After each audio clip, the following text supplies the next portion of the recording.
Le président du Faso, Blaise Compaoré, est depuis hier aux États-Unis.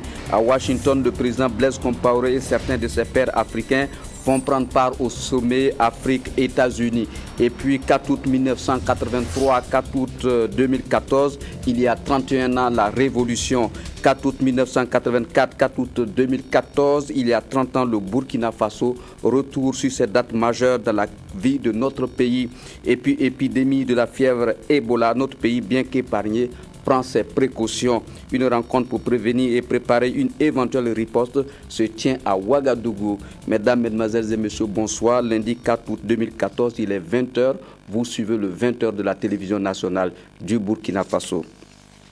Tout d'abord, sachez que le président du Faso séjourne depuis hier aux États-Unis, où il prendra part au sommet États-Unis-Afrique, un sommet dont l'ambition est de discuter du développement du continent à travers des programmes liés à la gouvernance, aux investissements et à la sécurité. Le reportage de nos envoyés spéciaux, Alfred Nikema, Benito Urbain Sommet.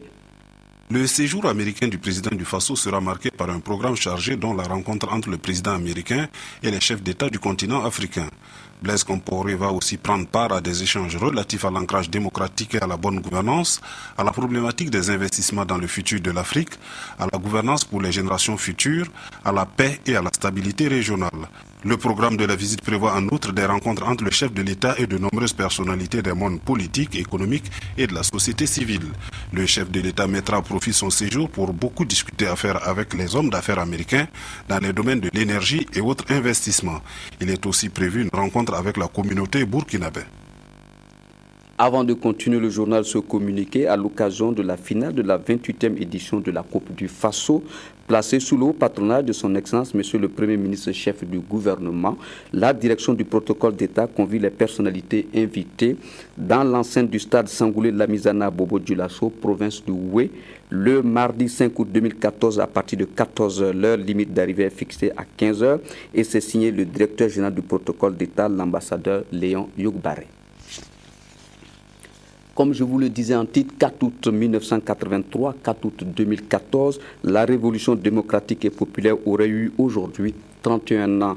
Notre pays, en effet, dans la nuit du 4 août 1983, sous la direction du Conseil national de la Révolution, proclamait un changement dans la conduite des affaires de l'État. En ce jour anniversaire, certains acteurs de l'époque témoignent. Le reportage est signé Maxime Zango.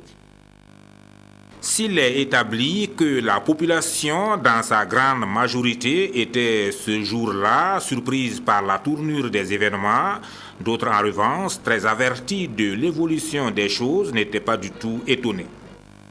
Le 4 août 83, il a plu. Il a beaucoup plu de midi et quart jusqu'à 13h30, 14h moins. Ce jour-là, comme on suivait tous l'actualité nationale, par rapport aux événements qui secouaient la politique nationale, je ne sais pas si j'ai bien fait de le dire, j'ai dit simplement, tiens, aujourd'hui là, avec la pluie qui se passe comme ça et puis il pleut là, c'est maintenant qu'ils doivent rentrer à Ouagadougou. Et c'était le 4 août. On s'est retrouvé ce Jean-Pierre Idrissa pour regarder la télé, le message du président Jean-Baptiste Ouedraogo. Quand le message de 20h s'est terminé, on s'est levé pour aller au bar Baobab pour boire notre bière. Quand on est arrivé, on nous a dit rentrez à la maison parce que vous n'entendez pas les bruits là. Nous on dit que c'est quoi? Pourquoi vous êtes en Karouam là?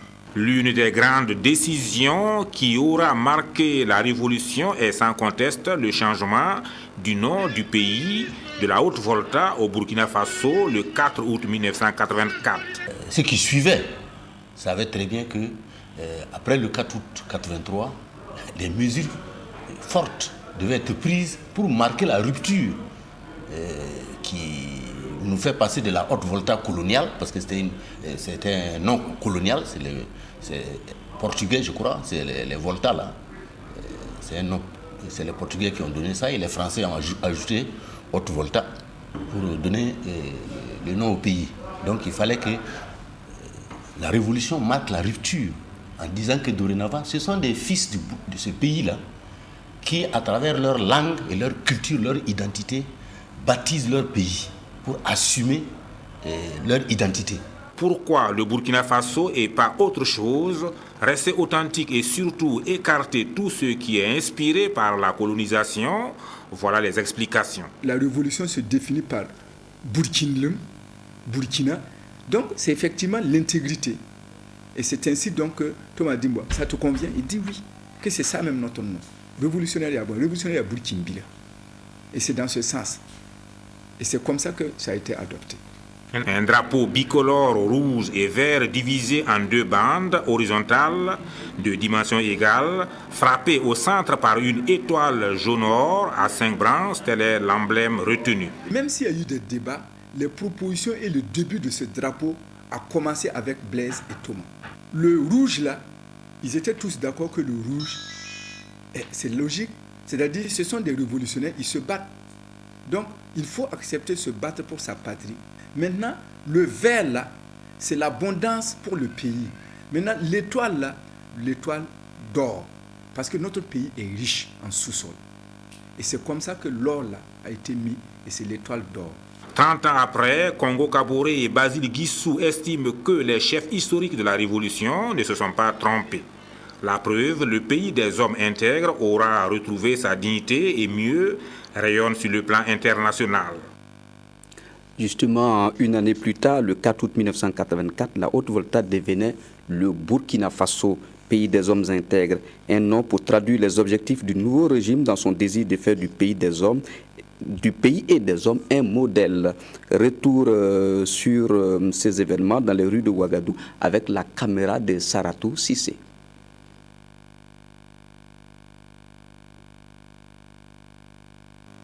Parce que ça a été un moment où beaucoup de choses ont changé au Burkina à partir du 4 août 1983.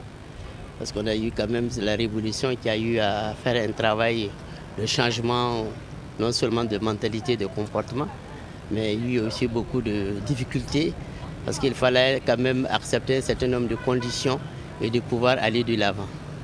Il y a eu quand même pas mal de travaux d'intérêt commun qui étaient très intéressants, mais souvent peut-être mal compris, qui ont permis également de faire un certain nombre de réalisations socio-économiques très importantes. Je pense qu'il y a beaucoup de leçons à tirer, parce qu'il y a eu des acquis, comme il y a eu des faiblesses. Et je pense que ce qu'il faut faire, c'est de travailler à éliminer ou à diminuer les faiblesses et de renforcer les acquis. Le 4 août 1984, à cette heure-ci-là, j'étais en direct, je faisais le direct pour le coin de la radio nationale.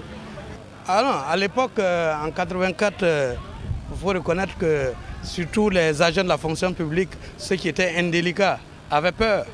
Alors, avaient peur parce que tous les mercredis, ils risquaient d'être dégagés, suspendus, ou ceci ou cela. Donc ça avait instauré quand même une certaine gouvernance au niveau de la gestion de la chose publique. Il y a beaucoup de changements. Au niveau des vies même, de mentalité, et puis même la ville, il y a beaucoup de changements. Moi-même, j'ai vu à Ouaga ici un seul stop, feu rouge là, un seul. Mais maintenant, c'est combien? Même les étages comme ça, il n'y en avait pas. J'étais au primaire et quand on a dit que la Haute-Volta devenait le Burkina Faso, je pense qu'à partir de la définition de Burkina Faso qui veut dire le pays des hommes intègres, c'est ça qui m'a beaucoup marqué parce que les enseignants ont pris le temps de nous expliquer. J'étais enfant, c'est vrai, mais je voyais qu'il y avait une volonté d'aller de l'avant. Quand on a dit le Burkina Faso, on a senti quand même que les gens se sont investis.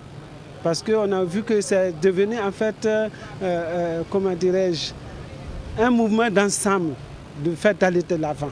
Après 30 ans au Burkina Faso, je vois quand même une nette évolution de la cité. En partant, je vais prendre l'exemple quand même frappant, je vais parler des échangeurs qu'on rencontre à Armak, peut-être en Afrique. Santé à présent, le Burkina Faso prend ses précautions face à la fièvre Ebola. Cette terrible maladie qui a fait 788 victimes dans d'autres pays est très contagieuse. Face à l'absence de médicaments, seule la prévention est conseillée, d'où la rencontre qui s'est ouverte dans notre capitale pour préparer le plan de riposte. Le reportage est de Zalissa Sanfo. 788 décès. 1437 cas enregistrés à la date du 30 juillet 2014, selon l'OMS. La maladie à virus Ebola fait frémir. Sa présence en Guinée-Conakry, Libéria, Sierra Leone et au Nigeria laisse les autorités burkinabées perplexes. Il n'y a plus de risque zéro aujourd'hui. Nous avions pensé que la maladie allait aller en s'estompant et malheureusement ce n'est pas le cas. Et avec les mouvements des personnes aujourd'hui, il n'y a pas un pays dans notre sous-région qui peut dire qu'il est à l'abri d'une éventuelle... Et devant le risque de propagation de la maladie dans toute la sous-région, le Burkina Faso affûte ses armes. Il s'agit au cours de cette rencontre de passer en revue toutes les mesures préventives mises en place par l'État et opérer des changements si nécessaire pour mieux se préparer à une éventuelle épidémie de la maladie à virus Ebola, même si en la matière, on ne peut jamais se dire prêt. Aujourd'hui, il n'y a pas un pays qui peut dire « je suis prêt à faire face » parce que c'est une maladie que dont nous n'avons pas l'habitude de prendre en charge. Nous n'avons jamais pris d'ailleurs en charge. Mais deuxièmement, la survenue, c'est toujours par surprise. Mais nous nous organisons en nous donnant toutes les chances de faire en sorte que dès qu'il y a la survenue d'un cas, que nous puissions la prendre conséquemment avec les directives et aussi avec un peu les bonnes pratiques qui ont été mises en place ailleurs. Pas de vaccin, pas de médicaments, ni de traitement spécifique. La meilleure manière de vaincre Ebola, c'est de prévenir. Donc c'est les mesures d'hygiène individuelles et collectives. Parce que les toilettes, les immondices, les saletés, tout cela doit être traité et précautionneusement pris en compte. Il faut éviter de manger les viandes sauvages, comme je l'ai dit. Il faut éviter de faire la chasse aux rouchettes. C'est un peu la période. Et à propos des rouchettes ou des chauves-souris, le ministère de l'Environnement suspend sa chasse dans le cadre des mesures préventives.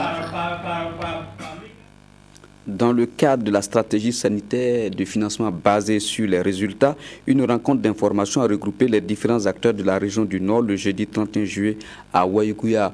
Objectif, présenter le projet de mise en œuvre et de sélection des indigents. C'est une opération qui va permettre de répertorier les personnes indigentes qui vont bénéficier de soins de santé gratuitement. Reportage de Sonia Kokti et de Herman Toé.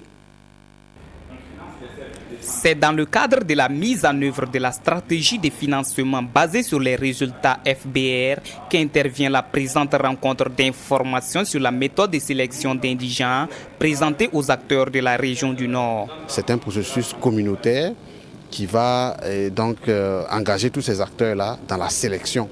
Voilà, donc pour avoir une sélection la plus efficiente possible. Les populations savent qui est indigent à partir des critères qui sont énoncés.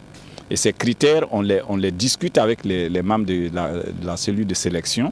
Et après, c'est sur les 3 dimensions que nous avons évoquées tout à l'heure, pauvreté économique, il y a la question aussi de l'incapacité physique ou mentale, et il y a la question aussi de l'absence de soutien exogène ou endogène.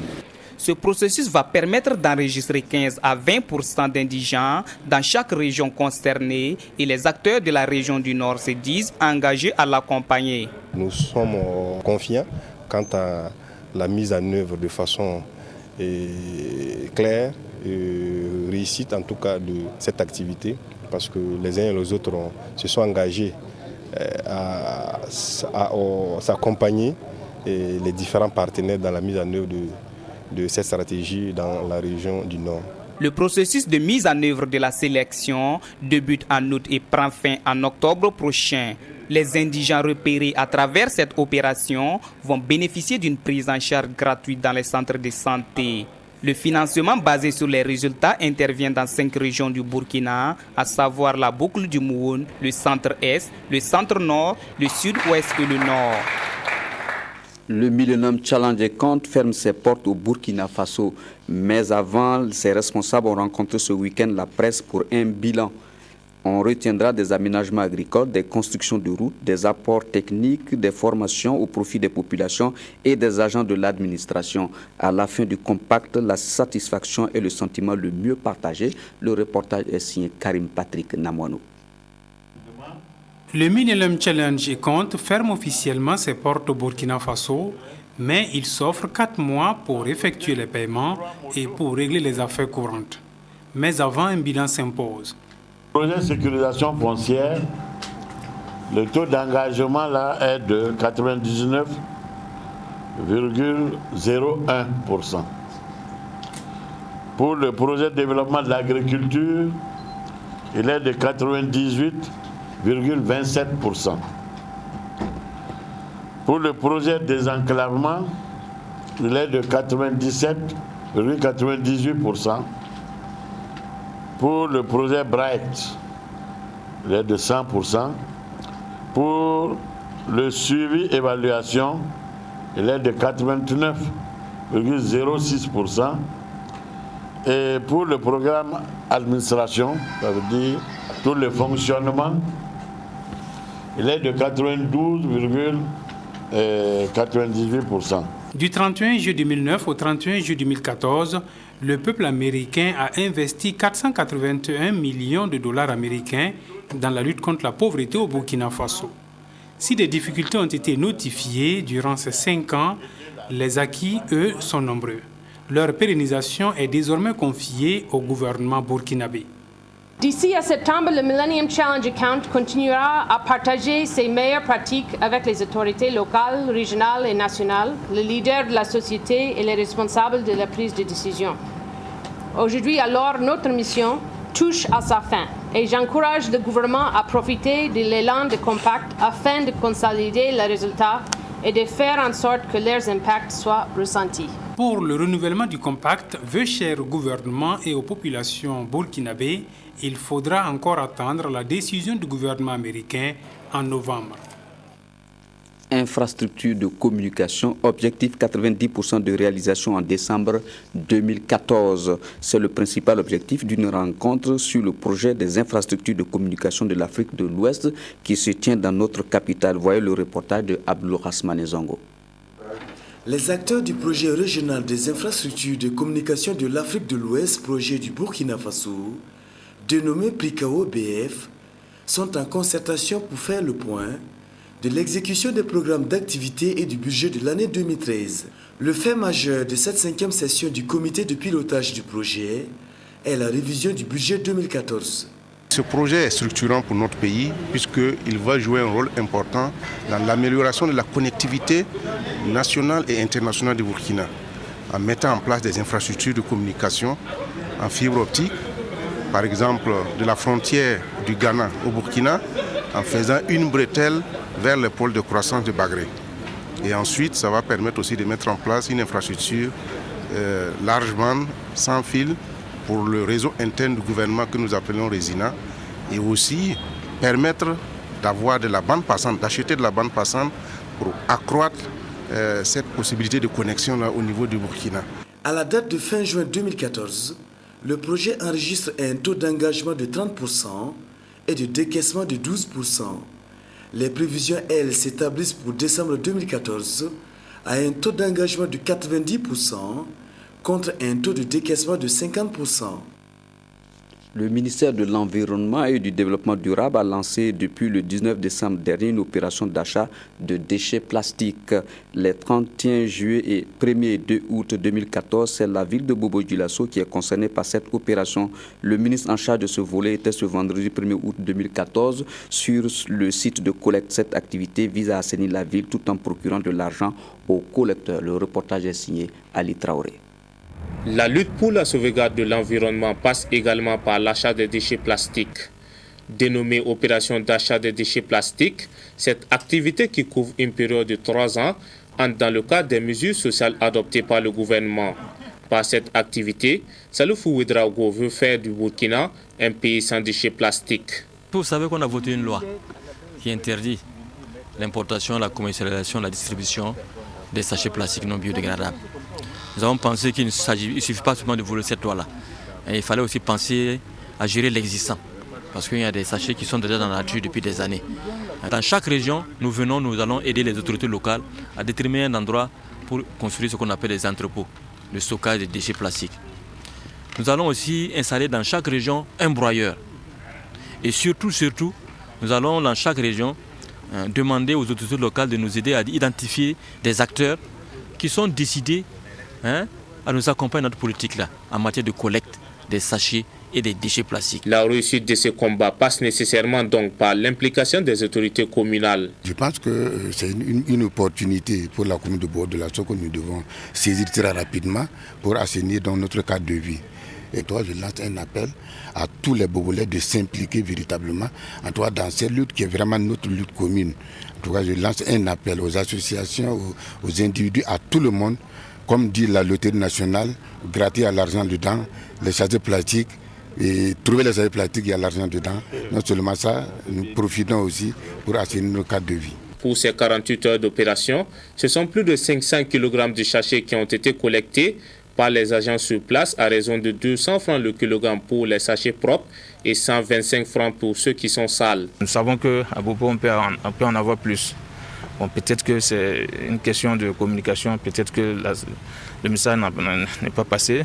Ceux qui ont des sachets, qui ont des stocks à la maison, ou bien stockés quelque part, nous sommes à la direction provinciale de l'environnement et du développement durable. Donc qu'ils viennent, nous sommes là, c'est liquide, l'argent liquide. Donc vous pesez, on compte votre argent, on vous le remet et puis c'est fini. Cette opération d'achat de déchets plastiques va couvrir tout le territoire national. L'appel est lancé donc à toute la population à assainir la ville tout en se procurant des ressources financières. Voilà, reboisement pour se procurer autre chose. La paix, par exemple.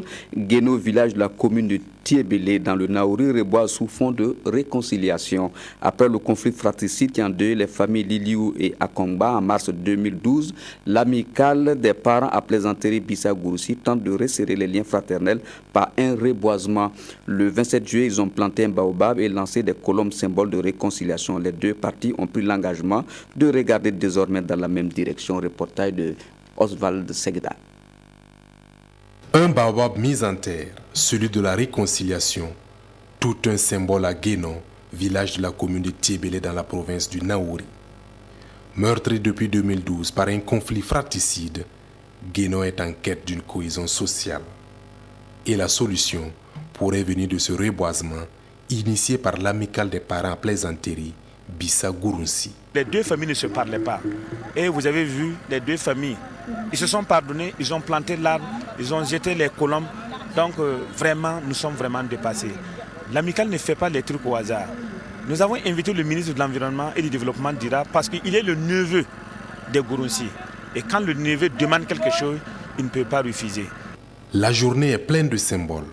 Une plantation d'arbres et un jet de colombes qui engage désormais les deux familles à regarder dans la même direction. Si cet acte de reboisement, cet appel à la solidarité, à la fraternité, ces plans qu'ils vont mettre sous terre peuvent servir à raviver l'élan de solidarité et de fraternité, nous allons faire œuvre utile. Parce que comme nous avons dit, sans paix, il n'y a pas de développement. Sans paix, il n'y a pas de développement durable. Alors que nous passons en longueur de journée à parler de développement durable, à parler de lutte contre la pauvreté. Mais tout cela, ça ne peut être atteint que dans un cadre, un environnement plus ou moins apaisé, plus ou moins sain. Le témoin du prochain camp de reboisement a été remis à Zabré, une localité Bissa, également en quête d'une cohésion sociale.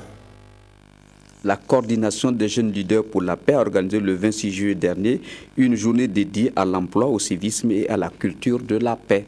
La rencontre a eu lieu à Ouagadougou en présence de notre reporter Sylvestre Da. Les militants de la coordination des jeunes leaders d'associations vont bénéficier au cours de cette journée organisée par les structures de deux communications.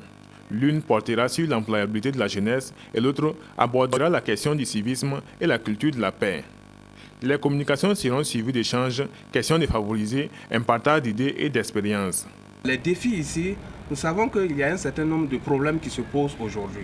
Donc les jeunes qui vivent eux-mêmes les problèmes-là doivent introduire les problèmes et qu'ensemble nous puissions donc trouver les réponses à ces préoccupations-là. Mais nous disons également en ce qui concerne l'emploi, il y a souvent le fait que les jeunes n'ont pas les informations.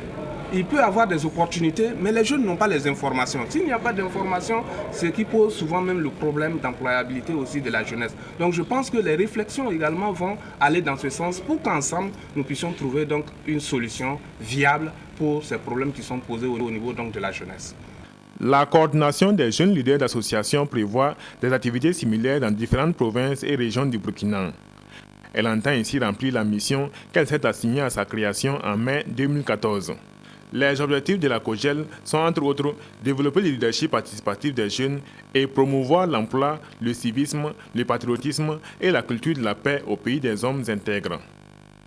Formation à présent, 255, c'est le nombre d'élèves enseignants qui ont effectué leur sortie le samedi 26 juillet dernier à Bobo-Dioulasso, issus de l'école privée de formation des enseignants du primaire Sainte-Bernadette. Ils viennent de boucler 2 années d'apprentissage pour assurer l'éducation de base au Burkina Faso. Il s'agit de la 2e promotion que cette école d'enseignants met au service de l'État burkinabé. Le reportage est de Wigia Rokiasanou. Et de 2 pour l'école privée de formation des enseignants du primaire EFEP Sainte-Bernadette. Sa 2e cuvée forte de 255 élèves maîtres vient de faire son entrée sur le marché de l'emploi au Burkina Faso. Le certificat d'aptitude pédagogique en poche après 2 ans de formation, la promotion 2014 a maintenant le regard tourné vers l'avenir avec comme priorité l'intégration dans la fonction publique. Le défi pour nous, c'est que ce diplôme puisse nous servir et valoir ce qui est le droit. Je pense que nous sommes bien outillés, solides et aguerris de connaissances pour pouvoir donc rehausser les niveaux de l'éducation au Burkina Faso. On a fait 100%. Vraiment, on ne peut pas demander mieux au Seigneur. Je souhaite qu'ils soient tous admis à l'intégration. On a travaillé pour ça et je suis confiant. Ne versez pas dans la médiocrité en étant de piètres enseignants. Tels ont été les mots du directeur général de l'institution à l'endroit des sortants.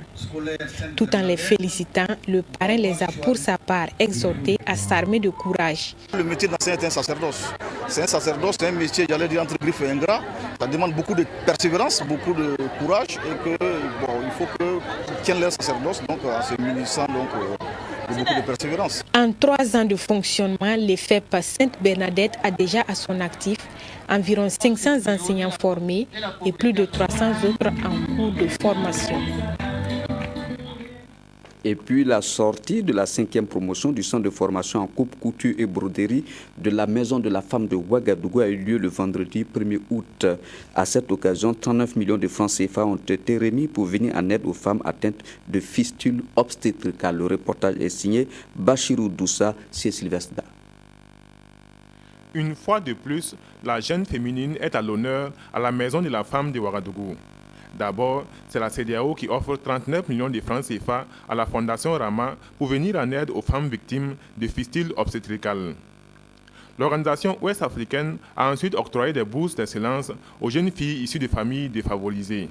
C'est 250 000 par an. Et nous les accompagnons pendant toute leur formation. Et ces bourses-là nous sont données après un processus de sélection dans toutes les régions du pays, les 28. Il y a un suivi également parce que, comme vous le savez, nous sommes engagés dans un programme ambitieux de promotion des jeunes filles. Jusque-là, le ministère a travaillé sur la promotion de la femme. Maintenant, nous voulons mettre un focus particulier sur les jeunes filles. Et cela consiste essentiellement à promouvoir l'entrepreneuriat féminin au niveau de ces filles-là, celles qui sont formées, qui ont déjà des aptitudes sur le plan professionnel. Nous leur donnons donc un accompagnement. La sortie de la 5e promotion du centre de formation professionnelle de la Maison de la Femme marque enfin l'apothéose de cette cérémonie. C'était 20 de 3 années, par des cours théoriques, pratiques, et renforcés par un stage dans les ateliers des maîtres de la classe. On a appris la broderie. On a appris à faire le tricot, le crochet et l'art culinaire. Quant à la marraine de la cérémonie, Somkieta Traoré, directrice générale de la Caisse nationale de sécurité sociale, elle a exhorté chacune des bénéficiaires à faire bon usage de ce qu'elle a reçu. Divertissement à présent, c'est parti pour la 15e édition de Fitini Show, cette manifestation culturelle destinée aux tout-petits pendant les vacances scolaires. La présente édition est placée sous le thème éducation de la jeunesse à la citoyenneté pour la préservation de la paix et la cohésion sociale. Son lancement officiel a drainé du monde hier dimanche au Théâtre de l'Amitié à Bobo-Dioulasso. Les enfants ont déroulé leur talent dans des disciplines artistiques comme le ballet, le playback, l'élection Miss et les sketchs. Le reportage est signé Anatole Nakoulma, Sugunoma Ibrahim Gigma. Dans les faits, C'est cet événement qui marque le top de départ des activités récréatives à Bobo-Dioulasso pendant les vacances scolaires. Le lancement des Fitini Show. Et pour cette 15e édition, le Théâtre de l'Amitié a encore refusé du monde. Je voudrais spécialement remercier en tout cas son excellent monsieur le président de l'Assemblée nationale pour tout le soutien qu'il apporte donc à cette manifestation. Le thème de notre 15e édition, bien sûr, c'est pour valoriser la paix et la cohésion sociale.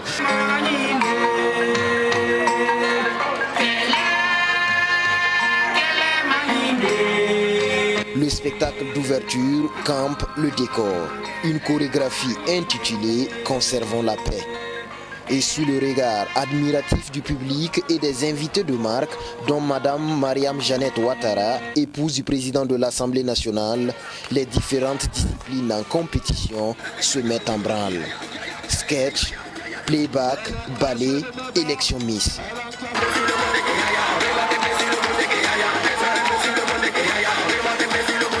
J'ai vu la soirée belle, les enfants ont beaucoup dansé et puis beaucoup chanté. L'année prochaine, on va revenir encore. La menace tant redoutée par les organisateurs de spectacles en ces temps de pluie se met en la danse. Surprise, la cuvette du Théâtre de l'Amitié garde son monde. Oui, de mémoire d'animateur, c'est la première fois que je vois ça. Généralement, quand il y a une pluie, le public sort. Mais là, c'est extraordinaire parce que le public est encore plus chaud malgré cette pluie-là. Tout au long de ces vacances, les grands centres urbains du pays vont vibrer au rythme de cette manifestation culturelle. La finale nationale est prévue pour se tenir le 21 septembre prochain. Et puis hors de chez nous, cela fait un siècle, 100 ans que l'Allemagne a envahi la Belgique. 100 ans après, l'heure est au souvenir et au recueillement. Sur invitation du roi de Belgique, 83 pays ont répondu présents à la cérémonie de commémoration de l'invasion de la Belgique par l'Allemagne. Depuis Bruxelles, le président français François Hollande a appelé à la cessation des hostilités à Gaza.